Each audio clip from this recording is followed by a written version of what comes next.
The village of Trellech lies some 5 miles south of the town of Monmouth. It is an ancient town and was the haunt of the De Clare family in the 12th century. The village was once a flourishing town and was said to be the biggest town in Wales before it was decimated by the Black Death. Recent excavations have revealed a lost city lies under the southern edge of the village. A team of archaeologists led by Stuart Wilson hold an annual archaeological dig in the village, and this has produced some very interesting findings and is painting a really interesting picture of how this medieval village began to grow and develop. The archaeologists have found a rather deep well on the site, along with an ancient round tower and a number of stone buildings that were used for occupations such as blacksmithing and other medieval workplaces. The name Trellech needs some explaining, and various translations have been offered over the years. Some Welsh scholars say the Tre might mean town, homestead, or three, and the Lech might refer to slate or stone.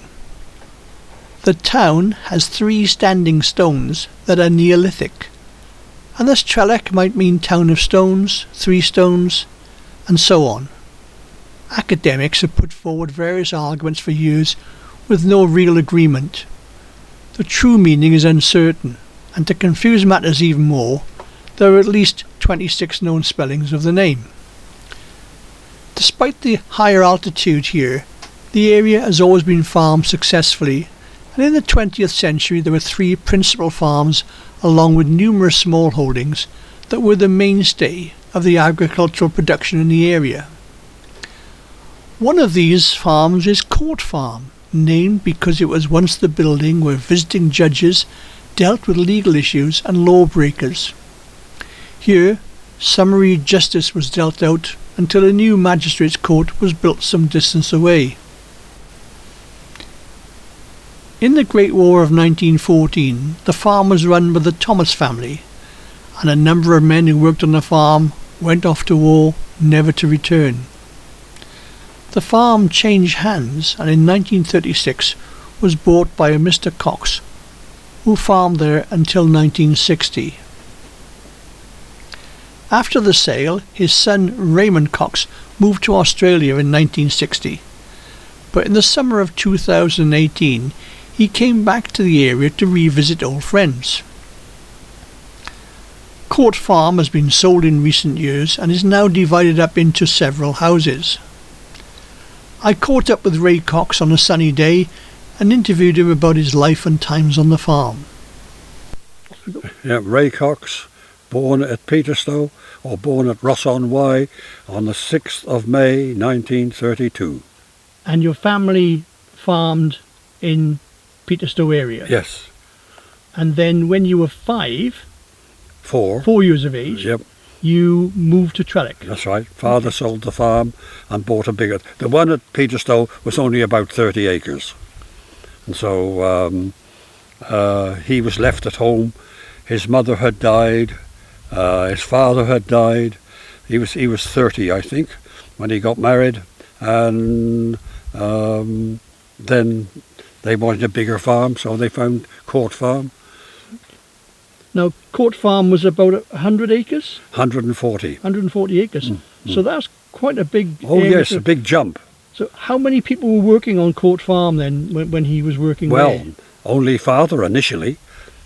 And then he farmed 140 acres single-handedly. Yeah, and then I have queried people how he came by the workmen, and I can't get any definite answers, because he was a young fellow. He was 20 odd, and he was mechanically minded, which helped considerably, because father wasn't mechanically minded at all.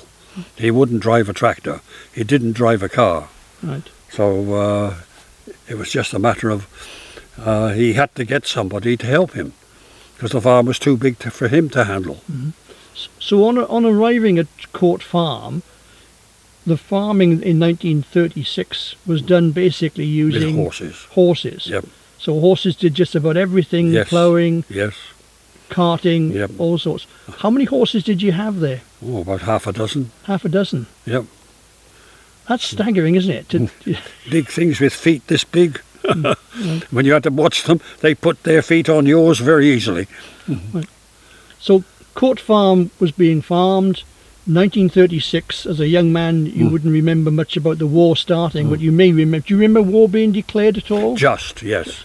Right. Just. And you were at Court Farm then? Yes, oh yes. And what was the general reaction of the people living in Trellech to this war? I wasn't old enough to know. Right. I was only 4 or 5 years old. Oh, no, was it? 45. Yeah. I would have been, what? 8 years old. Right. So the war goes on, and in 1941, Court Farm was hit by a bomb. That's right. So would you like to tell us exactly what happened there? But when the bomb dropped, Mm. well, I heard a whistle. I was in bed at the other end of the house. I heard a thump. I heard a big clatter as the slates came down, and then a big scream from Mother. That was basically it. And did you run out to see what had gone on? Oh or? no, I wasn't allowed to. Now, you were sleeping at one end of Court Farm. At the other end was a Other end number of of the house. conscientious objectors. Yeah, yeah. And that must have been quite a wake-up call for them when the bomb came down. A very big one. Yeah. That's what I meant. A very big wake-up call for them. 2 of them went to and joined the forces as medical people.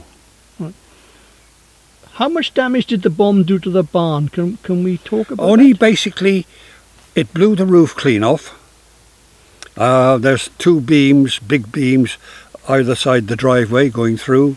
It put those down. Didn't damage them. They put them back up. What was covering the barn roof before the bomb came down? Slates. Slates. Like it is now. Like it is now, Yeah. right, in 2018. That was the clatter I heard. All the slates coming down.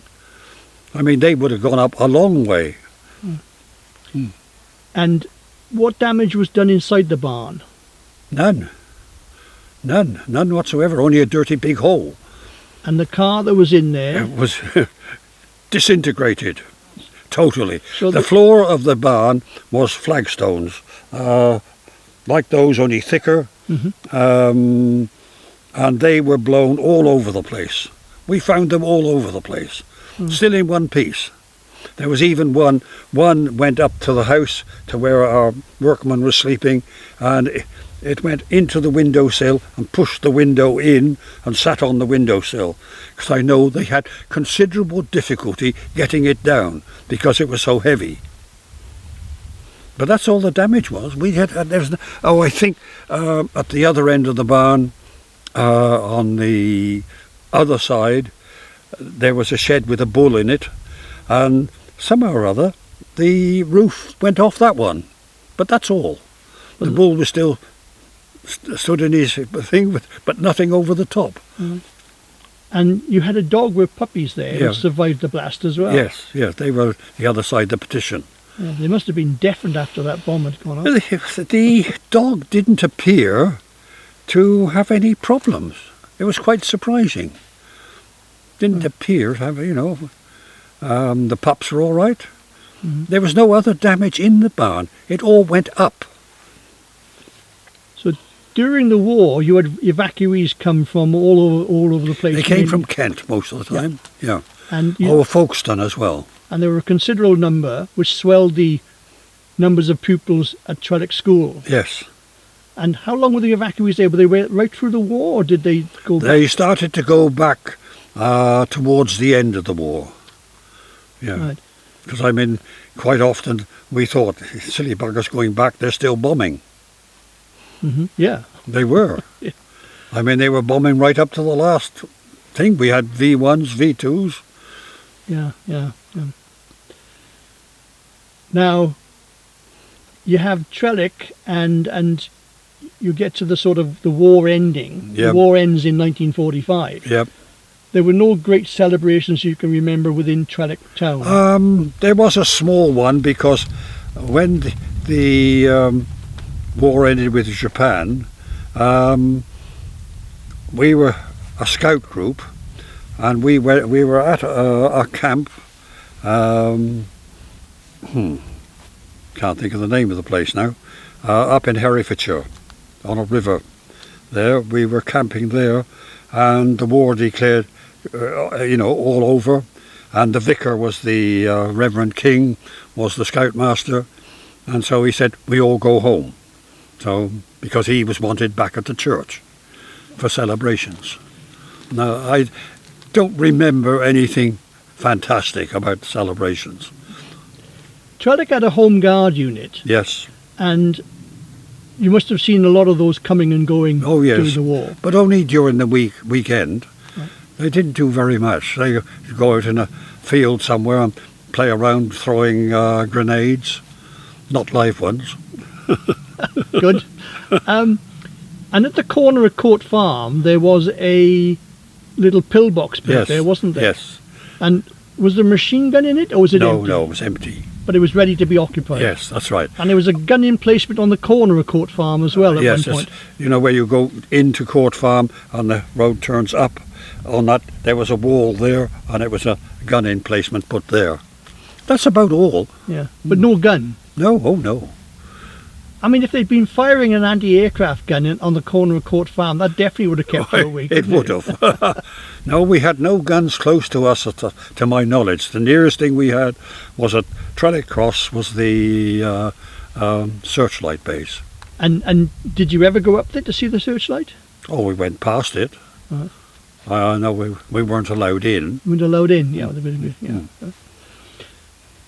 Now, if we talk about the war ends and we're now in 1950. Yeah. Let's talk a little bit about what major changes did you see in agriculture from 1950 to 1960, that decade? Basically, it was an advent of machinery coming in, much more machinery. The horses were got rid of and tractors became normal for using. Mm-hmm. They weren't big, not like they are now, but that was the main difference, and everything was done by tractor. And so the farm became quite mechanised then? Oh yes, yes. So you sold off all the horses? Yes. And what about things like horses' carts and...? No, they were modified usually to go behind the tractor. The wagons, we took the shafts off and put a drawbar on, and other machines. The mower had a long pole for horses. We took that off and made it so as the tractor could pull it. They were converted. There was an awful lot of conversion done. Which makes sense. Yes. When it came to harvest time, yep, you used a binder and reaper system. Initially, yes. Did you ever get into combining? Yes, we did eventually. The last couple of years, there was a fellow down at Trellech Grange who had a combine harvester, and he would come and cut our crops. Okay. Trellech Home Guard used to parade through the village now and again. Yes. And they used to meet quite regularly at every Sunday. At the Crown? Yes. And do you remember what they did there outside the Crown? Well, Home Guard people came from all round the area. They had buses bringing people from Catbrook, from the North, Penalt, all to Trellech. Because I used to go for a ride on the buses. I mean, I wasn't old enough to do anything, so I used to go for a ride with them. Because the bus would go out, pick the people up, and then take them home. They only were there for 2 or 3 hours. Right. I don't think they had a lot of training. I think the people wouldn't have wanted a lot of training if the Germans had come. Everybody had a gun already, 12-bore shotgun. The Germans would have had a nasty surprise.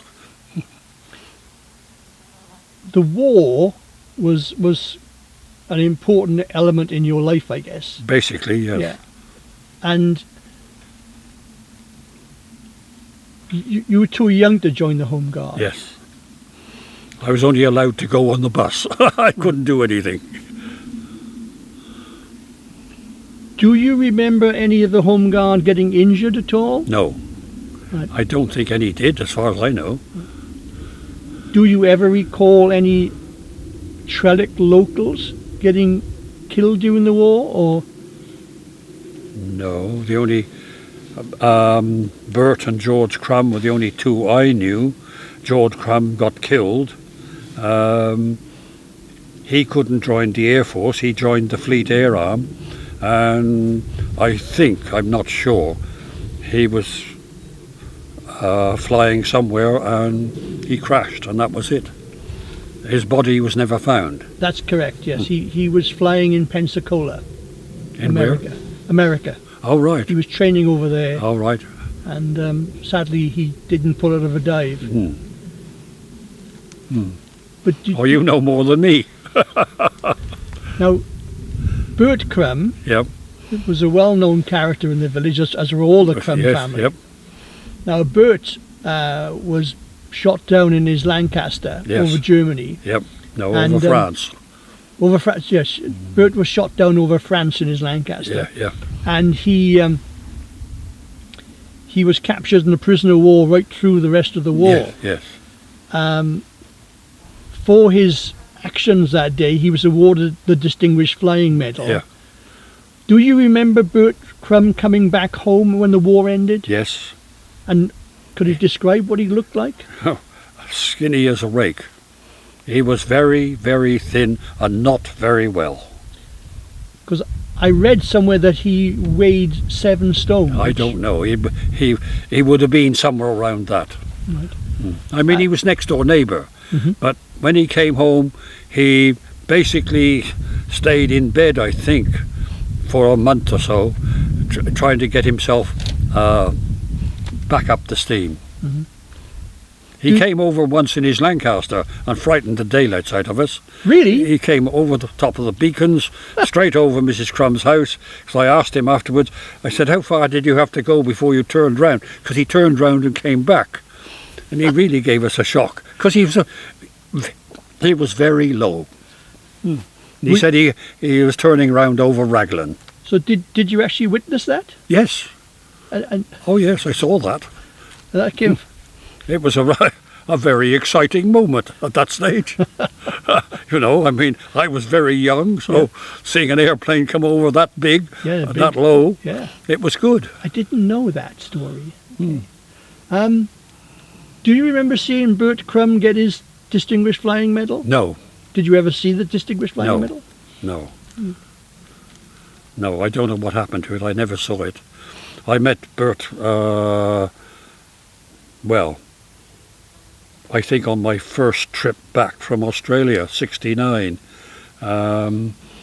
He was still around, not very well, and we had quite a chat that day, because that's how I found, apparently, the people who told him where to go, the route he was told to fly, he was taken straight over a German aerodrome in France, and that's where he got shot at.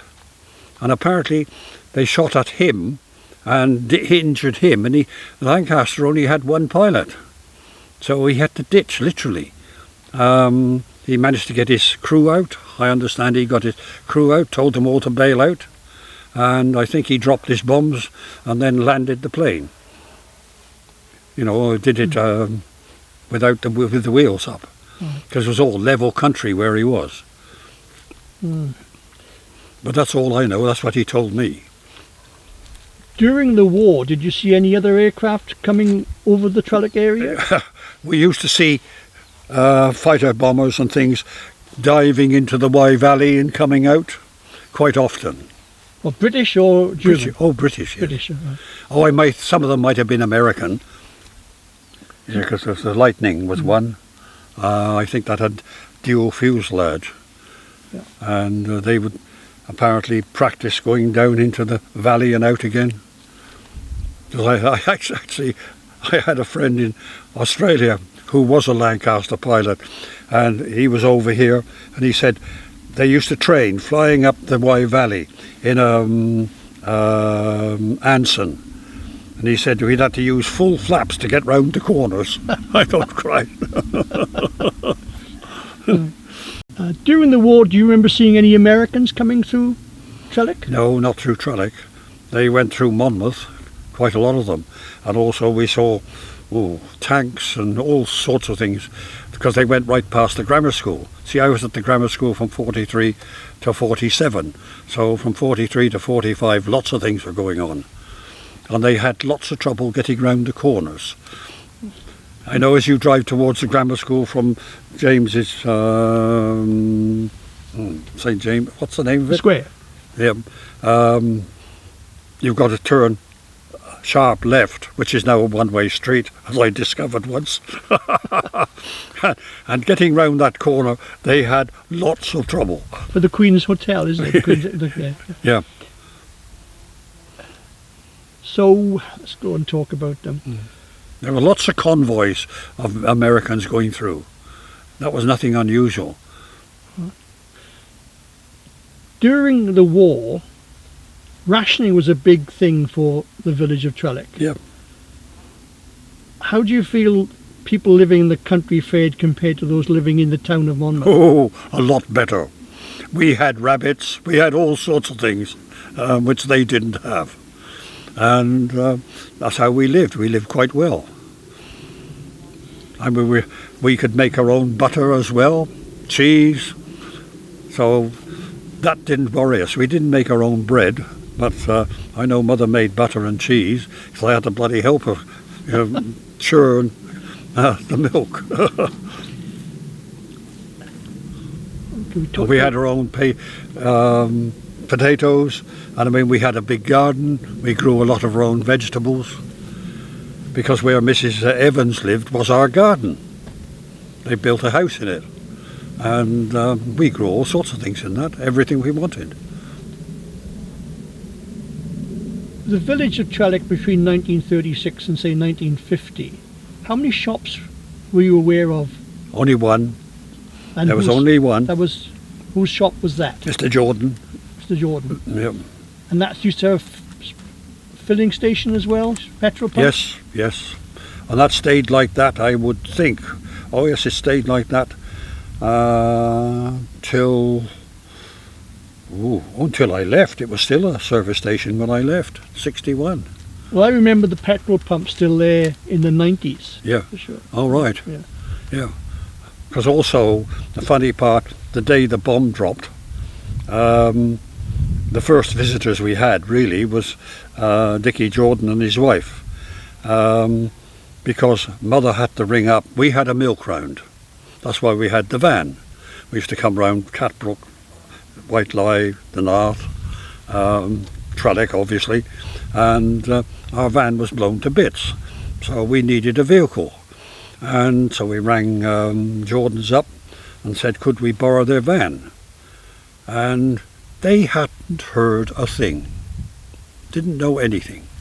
They came down in their pyjamas and dressing gown to have a look at what happened. It was incredible. That's amazing. It is, isn't it? But a lot of people near didn't hear anything. I mean, that warden who came down the street, he couldn't see anything. He'd heard something, but he didn't know what. Did you do your milk round in the Penalt area at all? As far as I know, I think so. Do you remember a story of a soldier being found badly injured on the road at Penalt early one morning? No. Okay. No, I don't remember that. Right. That was Theodore Davis. Oh, right. Who's buried in Trellech Church. Right. The name rings a bell, but I don't remember anything about it. But he was found by the milkman, that's why I ask. He was what? Found by the milkman. Was he? Yeah. Oh, right. Yeah, well, I'm not sure.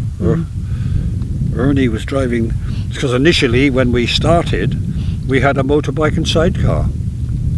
To a deliver big the milk? box sidecar with milk in it. That's how it was delivered. When people wanted their milk, they brought a jug out. We poured it in. It wasn't in bottles, not initially.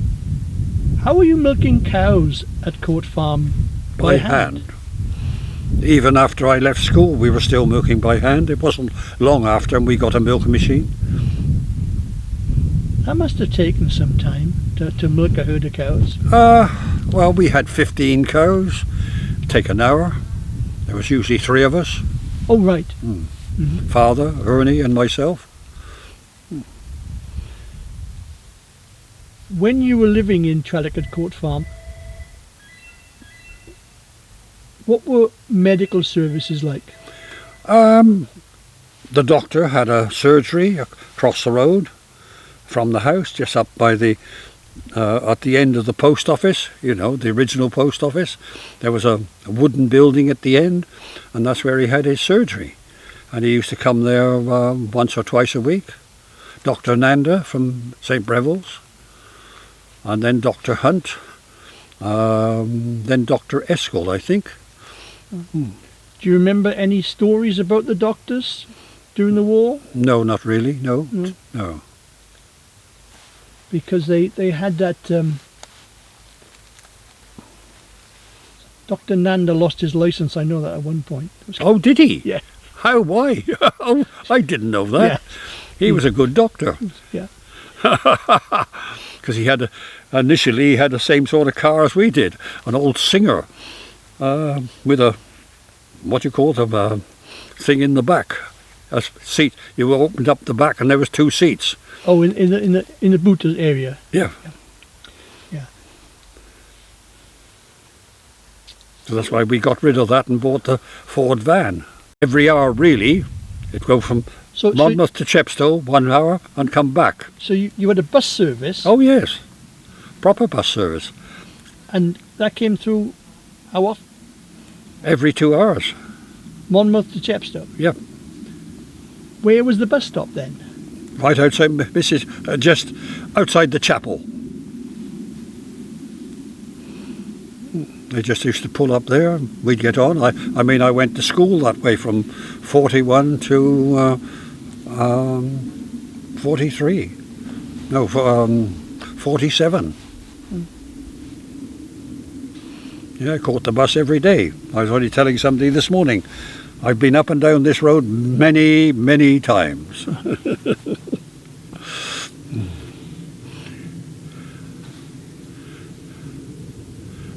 1960. Yep.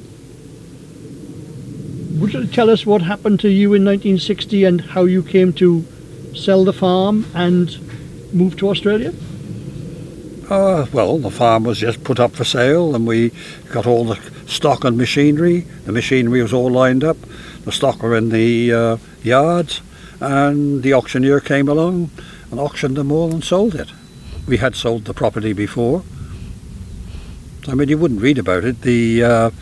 My father paid £3,000 for the property, and he sold it 25 years later for £13,000. That was quite a profit in those days. Oh, it was. Yeah. A big profit. And now it's gone stupid. Once the farm was sold, how long after that did you go to Australia? The farm was sold in October. I left on the 29th of October. And We had, parents had bought Lamb's Key House up at Coleford. We moved there, everything there, and by the time we'd moved, everything was arranged for us to go to Australia. We caught the Iberia in London and had 6 weeks trip to Australia. So you were £10 assisted POMs then? Yep, £10 POM. And you said you took a Land Rover? Yes, the Land Rover went on a ship 2 weeks before. It arrived in Brisbane 2 weeks after. I went and collected. I had fun with the customs in Australia because I'd organised it for me to collect, and they weren't very happy about that. It should have gone through a shipping agent. Yeah, well, that's customs and excise. Yeah. Trellech has many interesting characters throughout its history. Yes. Who do you remember as being quite an interesting character? Colonel Tyler. He was a local magistrate. His father, Captain Tyler. Colonel Tyler was quite good. He was, although he was a colonel, he would go to the pub and drink a beer and smoke woodbines. He was very down to earth. And where did he live then? The beacons. The beacons. Yeah.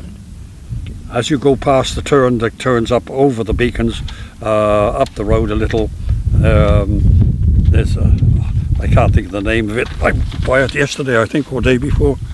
A house there, and when he left the army, he grew pigs. He went to be a pig farmer, so I had to help him quite often move them.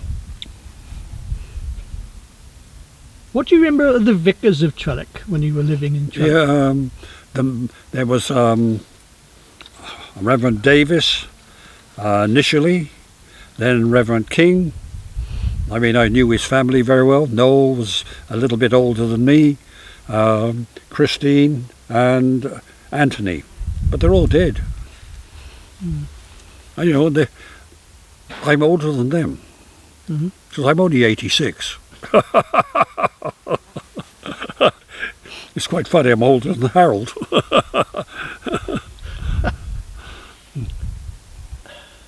just trying to think what else we can talk about the village.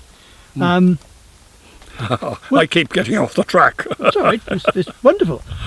In the village itself, was there much unemployment? Was there much poverty? No, I don't think so. Everybody I knew was employed because they either worked on the council or the forestry. The forestry took a lot of people, a hell of a lot of people. There's only one fellow down the Wain who I don't think he had a job, but I'm pretty sure he had TB and he wasn't able to work. And yet he was a big fellow. Well, TB affected a lot of people. I know. Let's talk about water. When was mains water first brought into Trellech? I can't remember the exact date, but I had a hell of a lot to do with it because the engineer who was in charge of it stayed at the court, and I filled the trenches with the tractor. Oh, right. They dug the trenches, and I'd go for 2 hours a day, and I had a loader on the tractor with a blade on it, and I'd go and fill the trenches for them. I made enough money to get married. Well, good investment. Let's talk about electricity. How did you manage a Court Farm in 1936? We had what they call Aladdin lamps. They're like a gas lamp, but they're not. They're still kerosene or paraffin, and they have a mantle, and you light them, and the mantle goes white, like a gas lamp. Very similar. And that's how we had it. I think just after the war, my aunt married a electrician, and she basically brought him home because she was living with us, and we got a generator, engine and generator, and I helped him wire the house, which was quite an interesting exercise considering we had no electric tools to drill holes or anything like that. It was a very interesting exercise. But when did mains electricity arrive? Not until we got married in 55. Between 50 and 55. Right. I can't remember exactly, but somewhere in that period. And was it quite interesting to move away from a generator system? Very. The generating system, we had batteries, and we have to run the generator 4 or 5 hours a day to charge the batteries up. Then we used, because we couldn't use the engine at night because it's in the village and everybody could hear it because it was a noisy thing. So these are the same people who slept through the bomb. Yes. Yeah, but the engine is going all the time. And we started off with 32 volt DC current, and then we went to 110 volt. On the main system? No, the mains are 230. So or 240, I'm not sure which here. Right. Okay. Now you could buy everything to go on to 110 volts, but there was DC current, not AC, which makes the difference. They've got batteries now, which they claim will last 25 years. I've seen them, but I don't believe them. And I mean, solar panels on the roof, charge the batteries. You could be without all these wires around the place. It would be good. But I'm a bit wary about the batteries at this stage. So it's 2018 now, Yep, and you've come back to the village of Trellech. yep. Has it changed for the better or for the worse? It hasn't changed basically much at all. The only thing that's really changed has been the trees. They have really grown. Trees everywhere are much bigger than I ever remember them. Hedgerows, I mean the hedgerows currently are a bloody mess, but they can be trimmed up without too much trouble. But apparently there are laws against it now. Living at Court Farm, did you use a lot of wood to burn or coal? Yes. Oh, we had coal. Mhm. Yep. But during Coal, the war, was it rationed coal? I don't think so. I don't know. The coalman used to arrive with bags of coal, and we had wood open fires in the lounge area. The kitchen area would have used coal. I can't remember. Mother got a Aga cooker at one stage. Well, that went on anthracite or furnaceite. That was better because the original cooking facilities weren't real good. Trellech had a telephone box near the post office. Yes, still which is there. still there today. Yeah, I know. I used it a lot. Well, I wanted to talk to girls and didn't want Mother to hear what I was talking about. Press button B, was it? Yeah. Did Court Farm ever get a main telephone? Yeah, Trellech 32. Me too. Mrs. Evans, if you look at her number, the last two is 32. It just kept going up. So you wouldn't remember Roman Way being built then, would you? No. No. So I think that was 1965 that was built. Yeah. Roman. Oh, you mean what Edward Rogers built? No, that's not Roman Way. Roman Way where the doctor's surgery is now. Yeah. You don't remember that being built? Oh, where the doctor's surgery is, that used to be the water office. Oh yes. Opposite Court Farm. Yeah. Near enough. Yeah. I cleared the site. Oh. There was a house, well, no roof on it, just walls and trees growing through it, and somebody said we could have the stones if we, to get rid of it, because where the road coming down from the court, the cows coming across the road, as soon as they hit the field there, mud up to your ankles or knees. So we took all the stones from that house and put just above where the car park is for the chapel. That's where I put all the stones. Outside Spring Villa, Yep. on the bend there, Yep. did you get a lot of flooding? No. No. No. It was only after we left it flooded badly there. But that's because they had an unusual storm. Because I remember Harold and Aileen, his first wife, were coming to Australia and they'd got to Trellech and they couldn't get through the floodwater, which I could hardly believe. Because all down the Linishan Road, that used to be an open creek, stream. I better talk like you know what I'm talking about. Because on numerous occasions I have pulled cars out of it.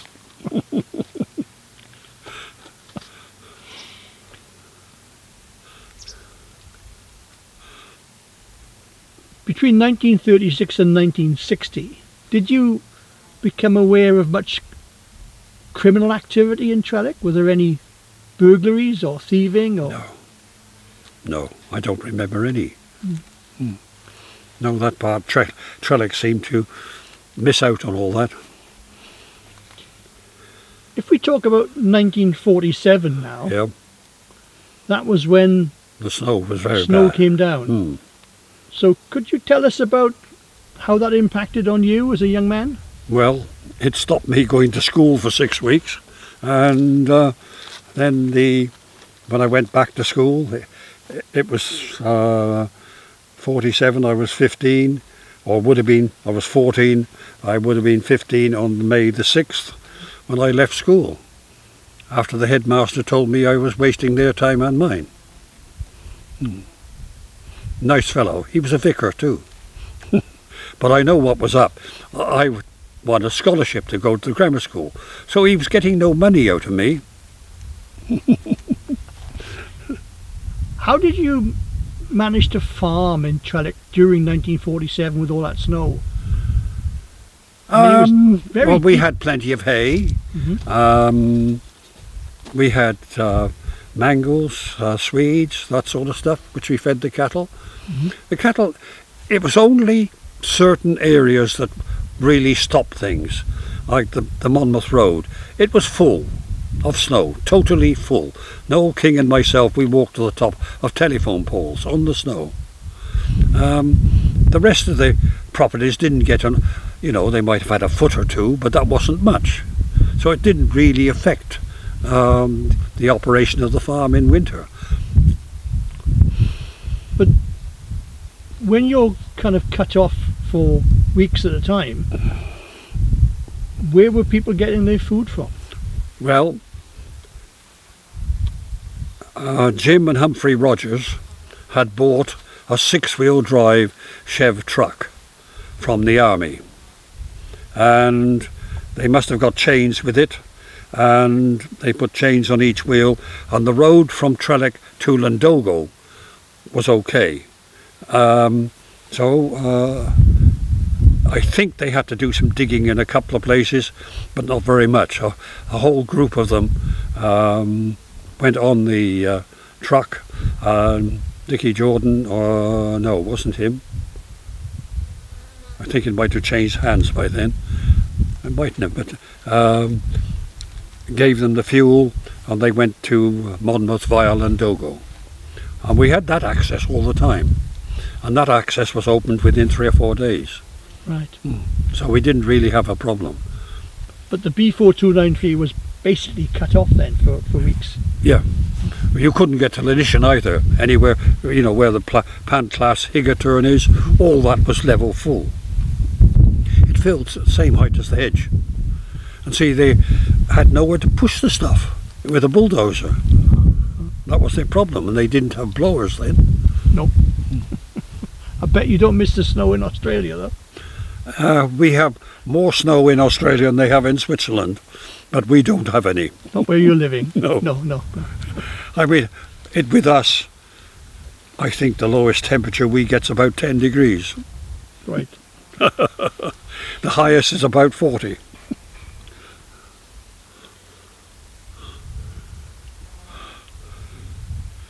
I'm trying to think what else we ought to cover while I'm doing this. I'm distracting you a little. No, you're not. No, I'm just trying to think what.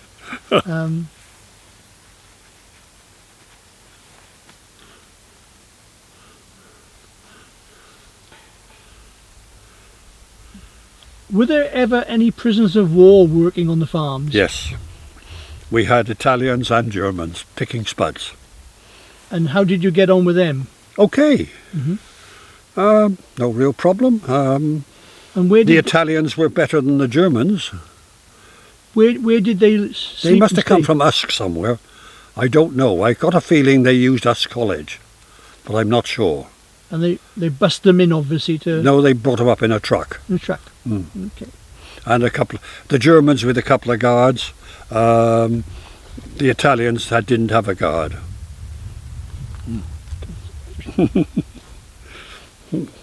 The Italians weren't likely to bother to get away. And these prisoners of war, they actually worked on Court Farm and other Oh farms? yes, you get a 10 or a dozen at one go to pick up potatoes. I'd be digging out the potatoes, and they'd be picking them up and put them into bags.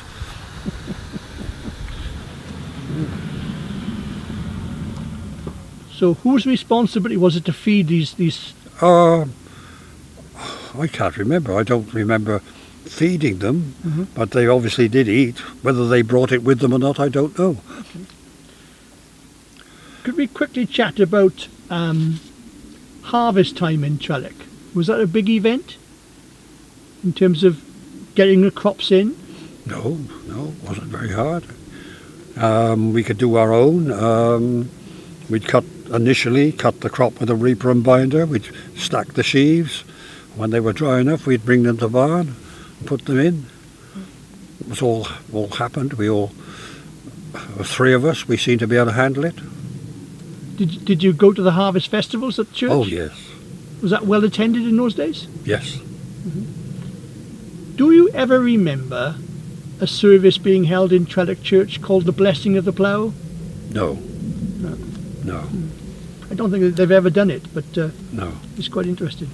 I know I had a session with a vicar, it's a good way, many years ago now.